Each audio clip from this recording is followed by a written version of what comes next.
Yeah, Stancia Records, Lil Prince, numero 8, nagsagpo, Ichakorno. Pakinggan mo to, naaalala kong lahat ng mga sinabi mo nung iniwan mo ako. Diba, nangako ka na hindi ka pa maghahanap pa ng iba. Kaya naniwala naman ako at umasa ng sobra. Pero anong nangyari? May iba na siya. Sino daw pare? Hindi ko kilala. Bakit ang dati nung tayo pa? Di mo sinabi na kulang pa.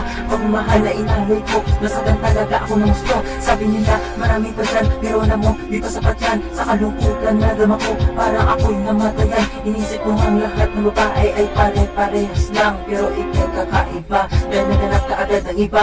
O diba, kakaiba ka, dapat di ka na nangako. Kung alam mo naman mapapako, dahil ang salitang pangako ay hindi binabaliktad, kundi yan ay tinutupad. Kaya tanong ko lang, ano bang nagawa ko dinultuhan?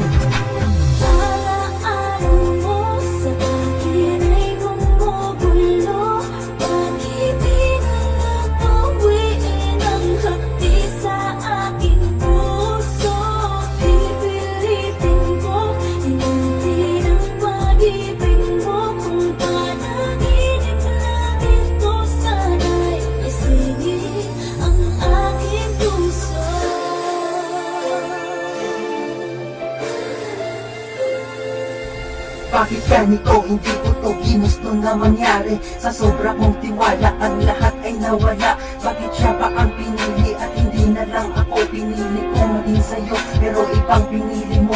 Bakit ganyan? Ha? Bakit hindi na lang ako? Sa kasinungalingan na pinakita mo, naniwala naman ako. Bakit hindi mo na lang sinabi, hindi ako ang iyong gusto? Para hindi na ako umasa at sasaktan ng ganito. Mabuti pa ang ibang lalaki ay napapasaya ka, pero ako, iwan ko nga ba? Hindi ko alam kung paano ka papasahin. Binigay ko naman ang lahat, pero hindi ka pa na-content at binaliwala mo ako sapagkat meron ka nang nakitang ibang masigit pa na pagmamahal na binigay ko na tulad mo. Sana nga seryoso siya sa pagmamahal niya sa'yo at hindi naglalaro dahil ako nung tayo pa, hindi ako nagbibiro dito sa bawat tibok ng puso.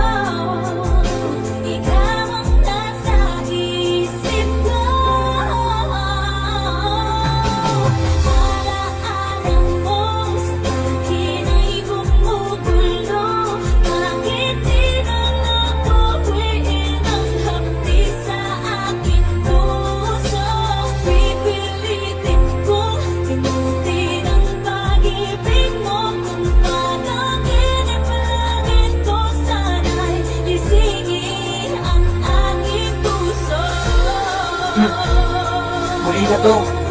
Muli na talaga to. Pagkatapos ito, wala ka nang marinig at galing sa akin.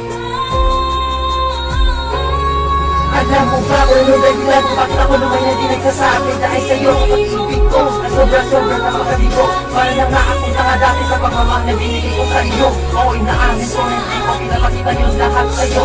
Pero hindi mo alam ng puso ko'y sa'yo ang nakalaan. Ang nakalakad sa sobrang bakit ay ayoko na yung balikan. Dahil sa kalupitan na dinanas ko noon ay takot na ako masaktan. Bakit ganun? Bakit ganito? Masakit man sa akin ngayon. Walang araw din na rin ko. At kung siya na ngayon ang sunod, sige kanya-kanya na tayo.